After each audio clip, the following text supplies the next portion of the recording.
Hey guys, welcome back to Tech Tanks. This video series we're going to be starting here, we're going to go over the Security Plus certification from CompTIA. My goal is to try to get all the objectives covered here within the next couple months or so. There's a lot, so it's going to take a little bit of time. This video I'm going to just start off with objectives 1.1 and 1.2. 1.1 is really small, so I figured I'd just do these two together. This Security Plus exam is going to be the SY0701. So if you happen to be watching this in the future, it may be a little dated. Fair warning. So we're going to go ahead and get started here. We're going to first start with the first objective, 1.1, which is compare and contrast various types of security controls. Now we're going to go over the categories of security controls and then also the control types, which are the only things covered in this objective. So the categories of security, we have technical, managerial, operational, and physical. Now, the first thing that I want to stress, if you're watching this video, ideally you're going to be taking the Security Plus exam in the near future. My first suggestion to you, and this applies to these categories of security, is to find the connection to what the name is and what it is for. Most of these things are not cleverly named some crazy thing. The name can truly be tied to what it does. So let's talk about technical. This is a control that runs on hardware or software. It operates without much intervention once it is configured. Now keep in mind that runs without much intervention does not mean that obviously it's never going to be messed with again. But once you configure your firewall, for example, you are not going to keep going in there and making changes and things like that. You set it up how it needs to be set up, and then you are basically going to move on with your life. So that is one attribute to technical controls. They do not get altered once they are set up, or at least let me rephrase that, they don't get altered often. Okay, maintaining updates, of course, is part of the good practices, but they're set up, they're good to go. This will be firewall, anti-malware or antivirus, intrusion detection systems, data loss preventions, things like this. Okay, managerial security controls, they typically revolve around oversight. This could be policies, risk assessments, things like this. These are things that your managers are going to come up with. Then you have your operational. Okay, now managerial will obviously directly impact the operational. These are your day-to-day controls. How people do the job, such as standard operating procedures or SOPs, reporting of events. These are the operational aspects or the aspects that people do every single day. Okay. Physical is alarms, gateways, locks, things that will prevent, deter, or detect access to sites and hardware. So these ones are very much on a physical category of control. Now, one thing to keep in mind, not only with the categories, but also with the types of controls that we're going to talk about here in a moment, a control is, and let's be clear, control is a security procedure or policy or some kind of action to help secure the environment and it's being put into place. That is a control. Your controls can fall into multiple categories at times, okay? Now we're going to jump over to the types of controls to discuss this a little bit further. Primarily, most controls will fall into the first three categories: preventative, detective, and corrective. But the Security Plus does recognize a total of 6 types of controls. So we're going to discuss all 6 of them. All right. Preventative tries to, preventive. I always say preventative. It's preventive. Tries to prevent an act from actually happening to begin with, right? So for example, take a firewall. If somebody sends you, they're trying to connect to your website, and then they try to send some malicious logic, we'll say SQL injection. Your firewall will detect that attempt and it will block it. It simply will not allow it to go through. It is preventing it from occurring to begin with. Okay? Your detective controls are controls that identify when something happens. So this may trigger an alarm, or it may not. Some controls are simply passive and available for investigative purposes. Logs, CCTVs, things like that. They don't necessarily take an action themselves, but they are there for when an investigation occurs. Okay. Corrective action, or I'm sorry, corrective controls are controls that eliminate or reduce the impact of a security event. This could be backups, patch management, a fire suppression system. Okay, so when a security event occurs, these controls will try to minimize the overall impact that happens from it. All right, now those are the primary three. You also will get deterrent. This doesn't actually stop anything from happening, but it does make the attacker think twice. This could be like your signs. If you have a splash screen or something like that that pops up with when you sign into a work computer, typically after you do like the Control-Alt-Delete to enter in your credentials, a lot of companies, you will see a message that says, hey, warning, this is, you're only allowed to be on here for authorized use. Any authorized use could be prosecuted by law, blah, blah, blah, blah, blah. This would be a deterrent, okay? Then you also have compensating controls. Compensating controls are substitute controls. They are usually used on a temporary basis until something better comes along or some kind of repair is made. So there's two types of examples here. We'll use a physical control as an example. If at a company a door man trap or a doorway is broken and the lock no longer works, they may station a guard there until the broken device is fixed. That would be a compensating control. Another example is if you find that a software that you use that provides various services has vulnerability. And this vulnerability is associated with a particular service that is provided by that software. If you do not need that service, you can actually disable that particular service and you are no longer having to deal with the vulnerability. That would be considered compensating control until you are able to get the appropriate update to fix it. So that would be a compensating control. A directive is a rule, policy, or procedure that enforces, well, the rules, right? So contracts, training, these types of things would be directives. Now, before we move on from this, I do want to make sure that we look at some of the obvious things there. Controls can belong to more than one family, right? A physical control was a CCTV camera. Okay. Now, a CCTV camera could be a deterrent because people realize, oh, I'm going to be on camera. This whole thing's going to be witnessed. I don't know if I want to deal with that. It could also be detective, right? Now, let's be clear. It is not preventive. Okay. If someone decides not to do an act because they may get caught, that would be a deterrent. That would fall into the deterrent category. Preventive is when there's something that actually blocks the event from happening. Okay, so make sure that you know those differences. Okay, preventive, a block happens to prevent it from occurring. A deterrent makes them decide otherwise. So there's the key difference between them. But you can have things fall into more than one category. So like I said, CCTV would be an example of a deterrent, but also a detective. You could also have a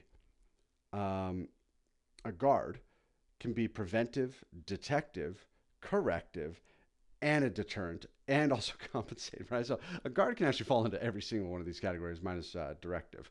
So with that being said, when you come across these types of questions, pay attention to what's being asked. In my experience, CompTIA does not really ask questions that are gotchas. I never felt that way with it when I've taken my test with them. So clearly look at what the question is asking and look at what the details are. But just know what these types of controls are, understand the categories that they'll fall into, and you should be just fine. But that is Objective 1.1. So we're going to move on to Objective 1.2. Now this is going to be summarizing fundamental security concepts. Okay. Now the first thing to get across, the first security concept is going to be the security triad, also known as the information security triad, and then also known, according to CompTIA, because I've never heard it any other time, it may also be known as the AIC. Instead of the CIA triad, it is the AIC. And this is to avoid confusion with the CIA. Again, never heard anywhere other than CompTIA, but there you go. So CIA stands for confidentiality, integrity, and availability. These are the three basic principles of cybersecurity and trying to maintain the necessary balance between them. And it's not a balance as far as for it's, you try to meet in the middle of everything. It's you make it as secure as possible, but making sure it's also available. So let's talk about what these three things are. Confidentiality is making sure that information is only read by those who are authorized to see it. Okay, so they're authorized to see it. Integrity is data is stored and transferred as intended, and only authorized changes are made. Then availability is information is available to those who are authorized as they need it. So authorization is the big thing here. But we want to make sure that the data is maintained in it and its integrity is kept the entire time, so people can't alter it without approval. Additionally, we want to make sure that the data is kept confidential. But all of this is irrelevant if it's never available, right? And that's one thing to keep in mind is that security is about balancing the security with the operations, right? The most secure server or the most secure computer in the world is going to be the one that is disconnected from a network, disconnected from power, buried underground in a metal encasement with, cement and a guard and wired fences, but it's not very available, right? So it could be the most secure system in the entire world. If it's not available for use, it is no longer relevant anyway. So we need to make sure that servers and services and programs, whatever it is we're tasked with securing, they are available as necessary. Whether it's to employees, to users, whatever the case may be. But this is the security triad that you will see come up quite a bit in the Security Plus and also the SSA Plus, if you go that route. All right, so another big one that comes up is non-repudiation. So non-repudiation means that a person cannot deny sending a packet, creating a file, executing binary, or any other task. It is done through authentication, logging, and individual accounts, things like this. So basically, anything you do on a computer is tracked, and it should be with a unique ID that is for you only. And that way, you can't deny you did it. If an email is sent, it was sent from your email account, and the logs are on your computer, etc., etc., everything that was done, right? You cannot deny doing it. Okay, non-repudiation is a key factor of making sure that you are securing your environment. You have to know who's doing what. Now, obviously, this does lead into a question that some of you may be asking of, well, what if your computer got hacked? Well, that's true, right? If I compromise your credentials and I'm a malicious actor and I sign into your account and then I do these actions, it's still non-repudiation insofar as this account did it, right? But non-repudiation is just ensuring that where the source of the action itself is not without question, right? And then logging also helps with the non-repudiation as well, because if it's finding that I'm signing in from this IP address, which is not the normal IP address, then that also follows through the process of non-repudiation. It's validating that the standard user of that account did not do it because of this data here. So then you keep following that path, right? This is where non-repudiation comes in, is sometimes you may think it's being circumvented because you didn't do the task, but your account says you did, right? Your account was hacked. Following the proper logging and things like that, you should still be able to validate that you were not the one who did it because of this data, right? So that's the idea of non-repudiation, is it does help with accountability, but also can also help with proving innocence as well. Now, non-repudiation is a big one. Make sure you know that. Basics, non-repudiation is a property of a security system that a person cannot deny doing something. It's logged, it's validated, it is what it is, right? The next one we're going to talk about is a gap analysis. Now, this term, I've never really come across it much outside of CompTIA. So if other people have different experience, I would love to know about it. Please put it in the comments. But a gap analysis is, when I think of it, I always just kind of think like I missed it by that much. And the idea is it is an analysis of how much an organization's security systems deviate from recommended or required frameworks. Right, so frameworks, we'll say NIST, they have all these controls for access management and all these other things.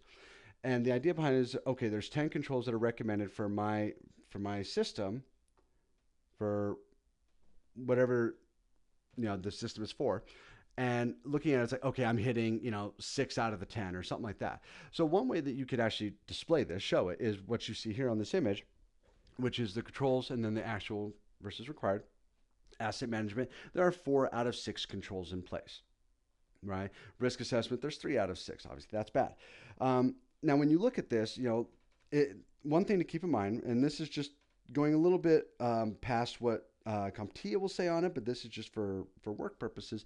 When you identify that you're missing a control, it doesn't mean you automatically go in and place that control, right? The next step would be to follow the company's procedures and processes, which we'll be coming to those at a later time for the SEC Plus. But as far as for also just on a working level, when you see something like this, there's a couple steps that occur. You identify the solution, and then you determine whether or not that solution is something that could be done right now. And if so, you start implementing a plan to get it put into place. Sometimes you can't do it right now for whatever the reason may be, right? Applying an update or whatever, but your security software doesn't quite support this new version of the operating system. Obviously, it's like, okay, I update my operating system, but my security software no longer works. Or it's, okay, I have a vulnerable OS, but my security software can help still maintain that, right? And that's part of the risk assessment and all that being determined. You will decide which route to go. But you will create a plan of action. You will come up with milestones. This is referred to as a POAM, plan of action and milestones. You write it out by, within the next 6 months or by the third quarter, whatever the case may be. This is what I'm planning on doing. This is how you could track the progress. This is the date it will be done. Or maybe you can't apply the control, right?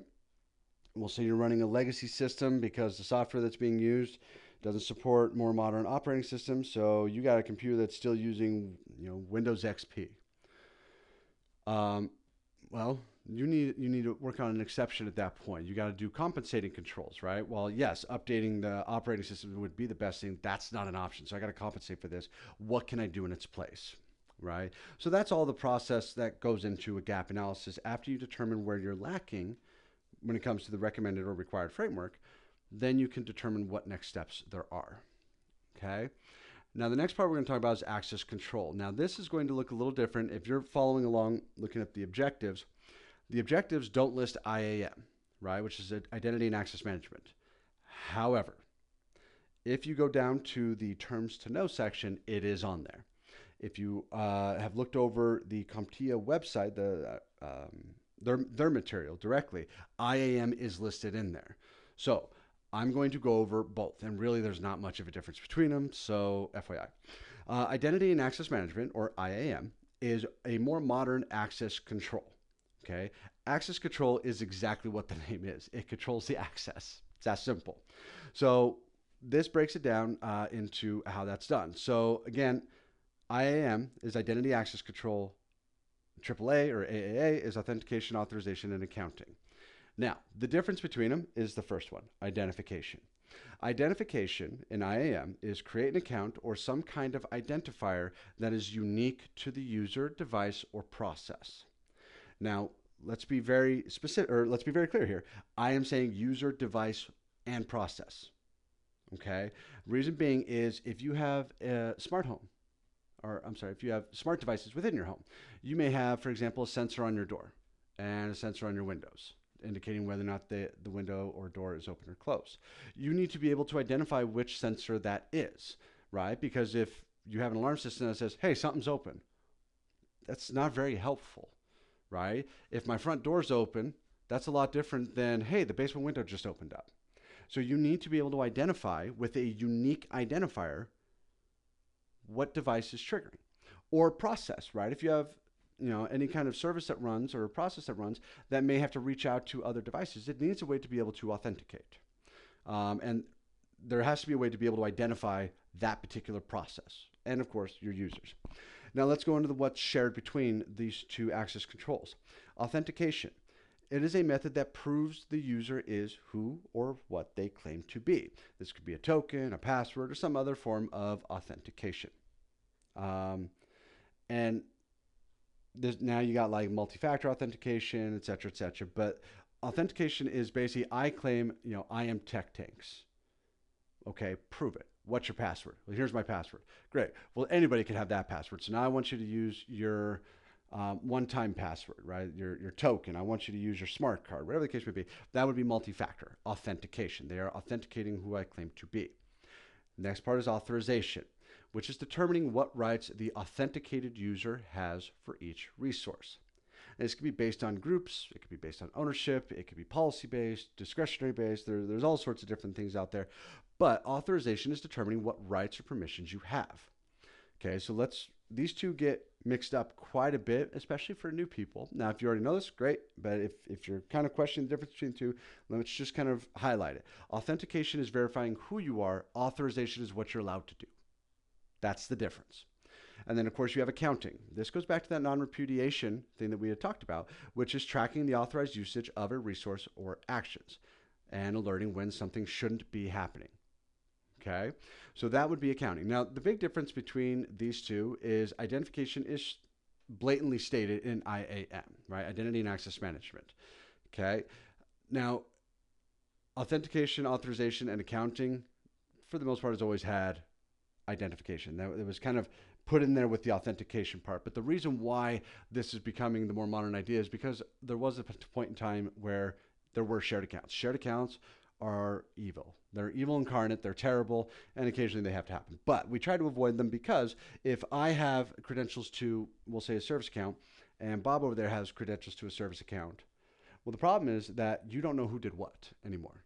You don't have non-repudiation. You know it's one of us, but you don't know which it is, right? So identification has become a big thing when it comes to access control. You need to make sure that you have unique identifiers for every user or device or process.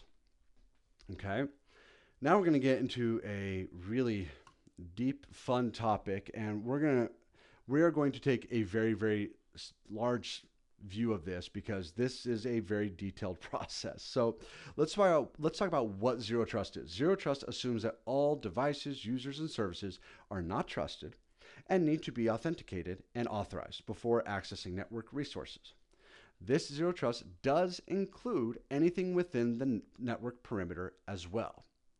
All right, now that's kind of a big thing here. A lot of networks have zero trust light, that's how I like to put it. Basically, if it's outside of our network, we don't trust it. But inside, we trust. You know, we have that implicit trust. The problem is, as time has gone on, we have learned that's not a good thing, right? Because once a malicious actor gets past that initial barrier, it's, you know, carte blanche. They have access to whatever they want to have access to. This is a problem. Okay, so zero trust basically adds in all that additional, you know, authentication authorization that needs to happen. Okay, now zero trust is primarily split into two planes. You got your control plane, you got your data plane. Control plane manages the policies for how users and devices are authorized to access network resources. Your data plane is where the data is stored and where it is accessed by resources. Okay, now by separating these planes, it is basically made to where the accessing of the resource is a separate process from the actual authentication and authorization of whether or not you're able to access that resource. Okay, now let's talk about these different areas within the control plane. You have adaptive identity, right? And we're going to basically identify what each part of these are, and then we're going to kind of put it all together. So adaptive identity is a process that, and this is because users are not a static thing. Adaptive identity is, or identity verification must be a continuous process, and it's based on what the user is currently doing. And this could be based off of various policies, which we'll get to in a moment, as you see, policy-driven access control. But basically, once the risk is determined with a resource that is being requested, and there's some kind of association made, it is considered with the authentication requirements. So a simple example, if you have a user who's trying to access the team schedule, right? This probably isn't a big security risk. And so you may just have to provide your user ID, right? Who's accessing it? Not too big of a deal to know that, you know, Sarah is the one working the prime shift, and then, you know, Steve's taking over at the night shift, and, you know, whatever. But let's get something a little bit more security risk involved. Let's say you're trying to access a vulnerability report for a particular server. Now they want to make sure, first of all, do you even have the authorization to access that, right? And then we want to make sure you really are who you say you are. We want to be very careful about this because we're talking about the exploitability of the server now, right? Identifying these vulnerabilities and just here's a list of, you know, ways that this may be able to be exploited. So now it's, okay, we want the user ID, we want your password, we want a token, right? We want to make sure. And maybe there's going to be some you may also do like where you located, right? Some geofencing involved of, okay, you're within this area. Now we're going to give you access to it, right? So the authentication process changed because of the risk that's associated with the request itself, right? And that may be even for the same resource, the authentication process may change, right? If I'm sitting inside of the office within the building where the data is stored, I may be able to authenticate and get my authorization a lot easier than if I'm we'll say traveling abroad. And it's like, okay, we're going to make sure this person is really who they say they are. We want to make sure there's, they're validating their email, they're doing the one-time, token. And so we're not even going to accept a username or password on this. We want these tokens instead, right? So again, it's adaptive identity, identity as far as for authenticating who you are, right? Now let's talk about the threat scope reduction. Now, the threat scope reduction is basically stating that implementing a zero trust model reduces attack surface for a network and the resources within it. So because the access to the network is more controlled, then there's going to be additional controls in place also for the resources within that network. So access to the network is more controlled, and on top of that, there's additional controls once you're in it to get to the resources. So because of that, the scope of threat is going to be brought down. Right, it's reduced. That's the idea behind it. And so, a simple example is if you have provide your username and password, and then you're authenticated to the network and you have access to all the file shares, right? Well, we really want to make sure that that's every bit of that's secured. Their devices, we're wanting to make sure that everything is going to be a lot more secured as best as we can before we give them that simple access. Whereas, okay, I'm going to say, username and password, you get onto the network, but to get to this share, you got to, authenticate again. But this share, you don't have to authenticate as much, right? We're putting in all these additional layers. We're reducing that threat scope right off the bat because it takes a lot more to compromise it. Okay. So let's talk about policy-driven access control. Policies dictate access based on multiple factors, right? Whatever it may be, user, device, context, risk, whatever, policies are put into place for it, basically whatever factors that they determine, whatever variables they want to look at, that's what drives the access. It's policy driven at this point, right? So it is responsible for, so the zero trust is constructed to allow that access based on the predetermined policies that the company has put out there. So that's what it means by policy driven access control, is the policies determine how this is going to happen. The policies were created based off of, it's assumed risk assessment and doing a risk to reward analysis and all these other things that go into it. The company said, all right, this is how we want to, or this is the access that needs to be granted. This is how we want to control it based on what we deem to be an acceptable level of risk, or what we deem to be, an unacceptable level of risk, or it's based on this. We want to be able to say this, whatever the case may be, right? So it's policy driven. Now, the policy administrator is the interface between the control plane and the data plane. So the policy administrator basically will help manage the process of administering tokens, session management, and it's all going to be based off of the policy engine, which we'll talk about that part in a moment. So the policy administrator is not only there to make sure the sessions are established and all that, but they're also there to revoke sessions. If something, is off, whether it be the timeout or whatever the case may be, then the session may end up getting revoked. Right? So then the policy engine is a tool that is configured to access the most up-to-date information, whether it be threat intelligence, analytics, the policies that the company's determined, the metrics that the company wants to use, et cetera, et cetera. And based off of that information, it decides what actions will be taken when it comes to authentication decisions on a per request basis. Right. And so, and that's kind of a key thing, is a per request basis. So if Bob and Teresa both try to authenticate in the same way, they may not actually be, the rules may not be applied the same, right? Because there's other factors that go into it. They're both traveling abroad. Okay, that's fine. Well, they're both traveling abroad. We'll say Teresa's in headquarters in Italy and Bob is, sitting on a beach in, I don't know, China. Australia, we'll say Australia, down under with the kangaroos and all that. So they're both in different locations, but Teresa is still within an area that we would deem a little more trustworthy, or a lot more trustworthy. So her authentication is going to be handled differently than Bob's, right? Now they're both traveling abroad. They're both accessing the same thing. We'll say they both have the same role, but their location may change. And we'll say one's not in the office. We'll say one is in the United States, but they traveled to a different state, to be with family or whatever, and the other one's traveling abroad. The one traveling abroad is probably going to have to go through additional security controls, right? So the policy engine is responsible for making those decisions on a per request basis based off of the factors provided by the policy. Okay. Now the data plane, which if you recall, is it is where the data is stored and accessed by resources. Now, we just talked about how this is zero trust, and then the very first bullet point is there's implicit trust zones.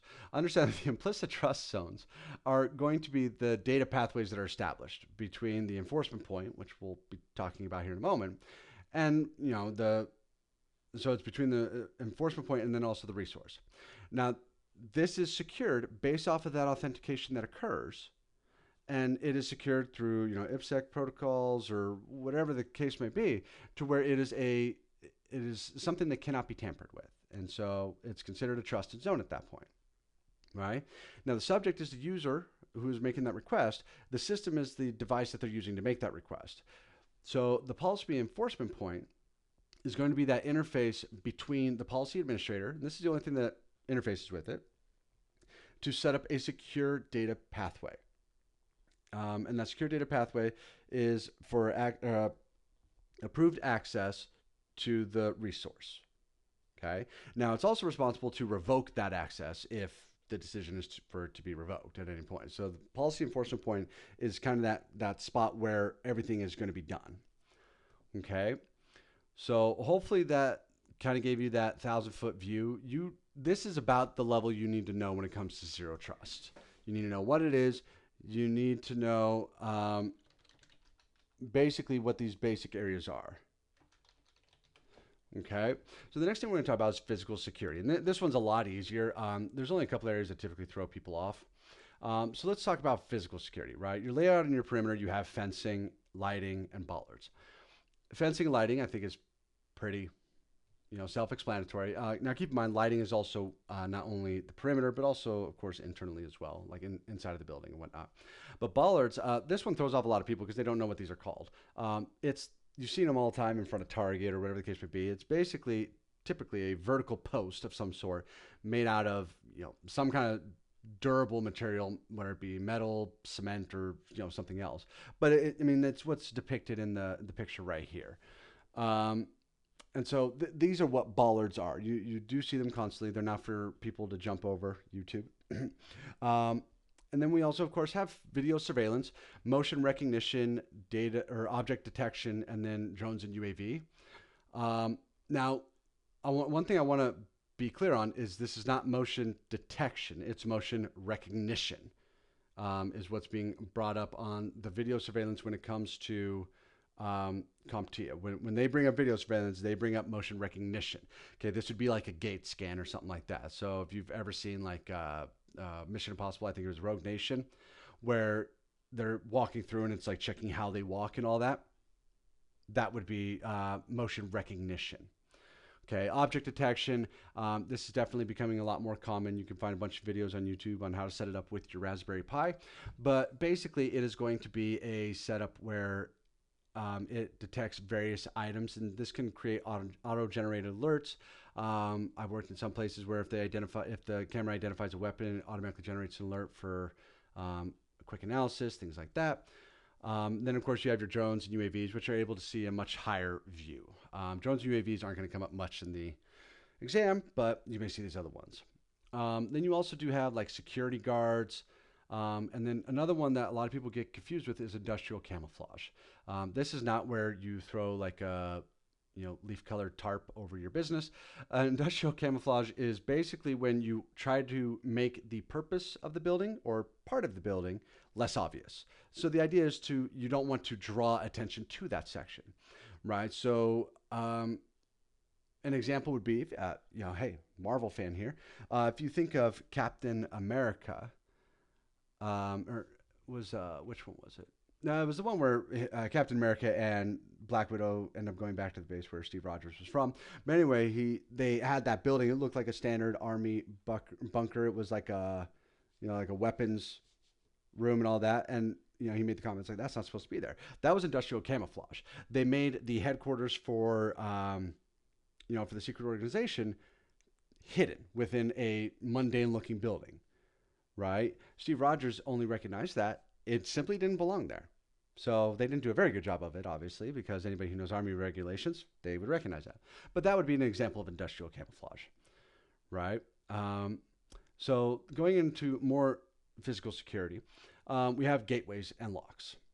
Going into that category, access control vestibule. That is the new term for man traps. Basically, that's what an access control vestibule is. That's a term that they changed over the last few years. It used to just simply be called man traps. But basically, they come in different styles. I have one in the picture here where you basically get to go into one room and then you have to badge into the next part or enter a key code. And they look very different. I worked at a company a long time ago. You'd get off the elevator and you were in a man trap, right? You could go left, you can go right, but you had to badge into the door to get to that area. Right, so that would be an example of a man trap. Now, in that very same building, the entryway, there was more of a turnstile setup, and if you tried to walk in behind somebody, there would be a sensor that would detect that somebody didn't badge in, and it would actually lock up the turnstile. So these are, that's what an access control vestibule is basically something that prevents you from being able to go any further.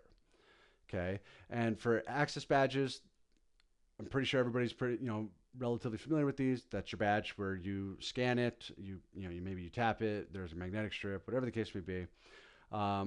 It's a way to be able to identify you're supposed to be there, whether it be through some kind of near field communication or also just visible, hey, see, I'm authorized.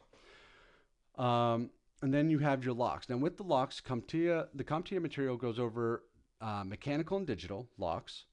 Right, so digital, obviously, where there's technology involved with it, mechanical is pretty, lock and key, basic. But you do want to make sure you understand that these digital locks can function off of biometrics, access cards, and other factors like that. Okay. So as far as for systems that are out there, you have motion detection, noise detection, and then also duress systems. Now, I'm pretty sure we're all familiar with motion detection and noise detection. It detects motion and noise. Okay, yeah. Anyway, then we also have duress. Now, duress ones, it's the the red button. It's the pulling of the fire alarm. It's where the user triggers the alarm, and typically they do so in time of duress. That is a duress alarm system. Okay. Now, another part that we want to talk about when it comes to these different physical securities is sensors, right? These sensors play a huge part into it. Now, I have a ultrasonic sensor here. We'll talk about these here in a second, but let's talk about primarily these 4 sensors is what's brought up in the Security Plus. Infrared sensors are commonly used in motion detection systems. The sensors detect changes in heat patterns caused by moving objects. Okay, so infrared is checking temperature. Okay, but they are commonly used in motion detections. Pressure sensors detect pressure, right? So they're typically installed on like floor mats or something like that. But you may also have them like if you're displaying some piece of art or something like that, or maybe it's in a Mayan ruin somewhere. Indiana Jones reference. But basically, once there's a change in the pressure itself, and a misconception is that it is an increase in pressure. It could also be a release of pressure. So when there's a pressure change, it may trigger an alarm. Okay. Microwave sensors emit microwave pulses and measure the reflection off of an object. Okay, so these are usually actually combined with infrared detectors or infrared sensors to act as dual technology for motion sensors. Okay, and using these two together, you actually decrease the likelihood of false alarms. Now, ultrasonic sensors, like the one depicted here, emit sound waves. Now, these are sound waves that are at frequencies that people cannot hear. And then it measures the time it takes for the sound wave to bounce back and come back to it after hitting an object. Now, these could be used to detect the distance of an object or also if someone enters a room. So one way that these are commonly used is if someone walks in a room and the lights kick on, an ultrasonic sensor is typically at the the sensor that's used for that sort of thing. You can also use these. They're a fun little project for like Raspberry Pis. You could set up your little sensor, and with that, you're able to, oh, you're this far away and that sort of thing. Works pretty cool. Anyway, so the next thing we're going to talk about here, and this is actually our last topic of the video, is going to be deception and disruption technologies. Okay. Now, when it comes to deception, it's all about the honey, right? We have honeypots, honey nets, honey files, and honey tokens. All right. And to put it simply, a honeypot is a fake system. A honey net is a fake network with hosts, and a honey file is a fake file. And I bet you can guess what a honey token is. It's a fake token, whether it be a credential or some other type of data. Now, to say that they're simply fake, insert whatever, is a bit of a well, I don't want to say misdirection. It's kind of a misclassification. A honeypot is a system that is designed to entice an attacker to go that route, and they can be used to analyze attack patterns. It can also be used to simply keep you off of the actual network or devices, right? So that's what they're designed to do. They are deceptive technologies. Now, each one of these use for that entire purpose, right? Now, when it comes to having a honeypot, there's that balance, right? You want to make it enticing. You want to intrigue them with it, but you don't want to make it so intriguing or so enticing that they're like, well, this is clearly fake, right? And same with your honey nets, your honey files, and your honey tokens. So this deceptive technology is designed to basically entice a malicious actor to target them and stay away from your actual production networks and devices, but also to help you analyze attack patterns and be able to maintain a certain amount of learning opportunity from what's going on. Okay. Now, disruptive technologies are designed to raise the cost of the attack and increase the resources necessary for the attacker, right? So the idea is either you don't have the equipment to do this, or it's basically I'm trying to make it so expensive or time consuming for you, you don't want to do this anymore, right? So let's take bogus DNS entries as an example. That's where you'll sit there and add in multiple hosts that don't even exist, right? So, and this is also, I said spoofing, I meant to say port spoofing. That's what they bring up with their disruptive technology. And by the way, I know these aren't actually on the objectives, but this is actually in the CompTIA Security Plus material. That's why I'm going over these three specifically. But port spoofing is when you're doing a port scan. We'll say you use Nmap as an example. It's a very popular one, great tool. When you use Nmap to scan the open ports on a server, right? It's not always the hardest thing to determine your ports are being scanned. And so at that point, it's like, oh yeah, I totally have port 21, 23, 45, 445, 33, 27, 27, 80, 11, 80, 27, 80, 27, 8, 11. Let's try that one. Right. But it's like, I have all these ports open and they're actually not. Right. And the reason for this is it's the same as with the bogus DNS entries, is that what you're trying to do is just make it to where, yeah, look at all this you have to, to scan and look at. And then the attacker's spending so much time looking at it, right? Instead of the actual 5 devices behind your network or inside your network, they're thinking there's, 100 of them, 200 of them, right? That's the idea. Instead of thinking, oh man, there's only these 4 ports open, right? 21, 80, and 443, right? You got your FTP, HTTP, and HTTPS running. Instead, now you're showing those ones, but you're also showing Telnet, you're showing Remote Desktop Protocol, you're showing MySQL, right? You're showing all these different things. It makes it a lot harder to try to attack the server. It doesn't make it impossible, right? But it does make it harder. That's what this disruptive technology is for. Now, DNS sinkhole is routing suspect traffic to, for example, a honeynet or another controlled IP. Okay. Now, one thing that's not brought up in the Security Plus material, but I believe is brought up in the CISA Plus material. And so if you're planning on going that route, just for you, there's also the DNS black hole, right? Which sometimes sinkholes use the same way as the black hole, but that's basically, it just dies, right? That the traffic goes nowhere. It just, a request is made and it just falls into a black hole and is never heard from ever again. right? So those are your disruptive technologies. All right. So hopefully this really helped you going through the objectives 1.1 and 1.2. My plan is to try to work on objective 1.3 over the next week and then put out that video. That objective, it's a little bit it's about the same size as 1.2 roughly, so it'll probably be its own video. If there are particular objectives that any of you are viewing that you'd rather me go over, if you're not having a problem with one, you're having a problem with say, section 2, and we'll say it's like 2.3, right, explaining various types of vulnerabilities. If you'd rather I go over that, just put in the comments what you'd rather see me go over. Keep it specific to the Security Plus, please, because I do want to try to finish that before I move on to the next one. But yeah, let me know. I do hope this video was helpful, and everyone have a great day.